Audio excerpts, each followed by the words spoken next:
விண்வெளி வீராங்கனை சுனிதா வில்லியம்ஸ் 9 மாதங்களுக்கு பிறகு பூமிக்கு திரும்பும் நிலையில் அதன் பின்னணியில் பணியாற்றிய விஞ்ஞானிகள் மற்றும் மருத்துவர்களின் பங்களிப்பும் முக்கியமானது என்றும் அவற்றிலிருந்து இஸ்ரோவும் பாடம் கற்கலாம் என்றும் சிறப்பு செய்தியாளர் சிவரஞ்சனிக்கு அளித்த பேட்டியில் இஸ்ரோ முன்னாள் விஞ்ஞானி நம்பி நாராயணன் கூறியுள்ளார். இவங்களுடைய பூமிக்கான வருகை, அதாவது பூமிக்கு திரும்புதல் என்பது ஒன் மேன் ஜாப் கிடையாது. இதுக்கு பின்னாடி நிச்சயமா நிறைய விஞ்ஞானிகள் இருப்பாங்க. அவங்களுக்கு ஒரு அழுத்தம் இருக்கும், இவங்களை பாதுகாப்பா திரும்ப கூட்டிட்டு வரணும்னு. இதுக்கு பின்னாடி எத்தனை க்ரூ மெம்பர்ஸ் இருப்பாங்க? இந்த நடைமுறை என்பது எப்படி நடக்கும்?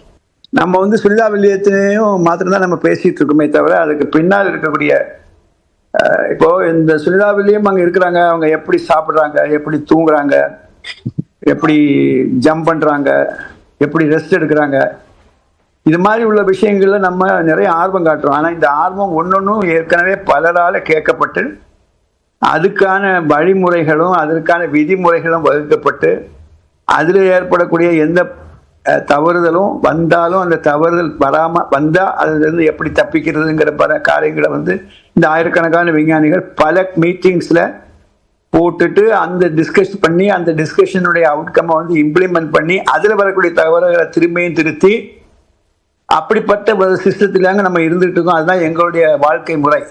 இப்போ அடுத்ததா இஸ்ரோவும் ககன்யான் திட்டத்தை செயல்படுத்துறதுக்காக காத்திருக்காங்க. இப்போ இந்த மிஷன் மூலமா நாம எடுத்துக்கக்கூடிய படிப்பினைகள் என்னவா இருக்கும்? நிச்சயமா, அதாவது ஒரு இன்டர்நேஷனல் கொலாபரேஷன் அப்படின்னு நாங்க திரும்ப திரும்ப இதை பத்தி ஏன் ஆசைப்படுறோம் அப்படின்னா, விண்வெளி பயணத்தில் வரக்கூடிய எந்த பிரச்சனையுமே நம்ம நாடு மாத்திரம் இல்லை, அமெரிக்கா மாத்திரம் இல்லை, உலகமே அவங்க மொத்த உலகமே அதனால பயனடைய போகுது. So it is a service for the mankind.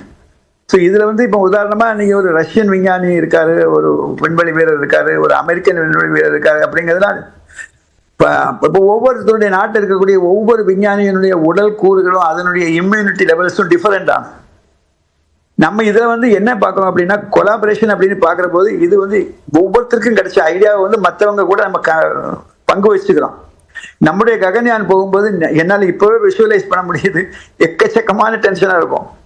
ஏன்னா இப்போ நம்ம இது வரைக்கும் படித்த பாடங்கள் தவிர நம்மளாட்டு இப்போ உதாரணமா இப்போ நீங்க நம்ம படிக்காத அனுபவிக்காத ஒரு பாடம் சொல்றேன். மேலே போனவங்களுக்கு யாருக்குமே உடம்பு சரியில்லாமல் வரல. ஏதாவது உடம்பு சரியில்லாமல் வந்திருந்தா அது கொஞ்சம் கூட டென்ஷன் ஆயிருக்கும். பட் இந்த உடம்பு சரியில்லாமல் வர்றதுக்குள்ள கிரெடிட் என்னுடைய அபிப்பிராயத்தில் கீழே இருந்து அவங்களை செலக்ட் பண்ணாங்க பாருங்க, அந்த டாக்டர்ஸுக்கு தான் போய் சேரும். அந்த டாக்டர்ஸ் எவ்வளவு குறிப்பா எவ்வளவு கண்ணில் எண்ணெய் ஊற்றிட்டு பார்க்குற மாதிரி ஒவ்வொரு பராமீட்டரையும் பார்த்து தேர்வு பண்ணியிருக்காங்கன்னு பாருங்க. அவங்க பார்க்குற எல்லாமே அதனாலதான் நோய்வாய்ப்படலைன்னு நான் சொல்லலை, அது வேற ஒரு விஷயம். பட் இருந்தாலும் இப்படி ஒவ்வொருத்தருடைய கான்ட்ரிபியூஷன். நாளைக்கு ககன்யான் போகிற போது இப்பவுமே நம்ம 4-5 அஸ்ட்ரோநாட் நம்ம ட்ரெயின் பண்ணிட்டு இருக்கோம். ஆனா அவங்களுக்கு ட்ரைனிங் கொடுத்து இதெல்லாம் அவங்களுக்கு படிக்கக்கூடிய ஒரு பாடம்.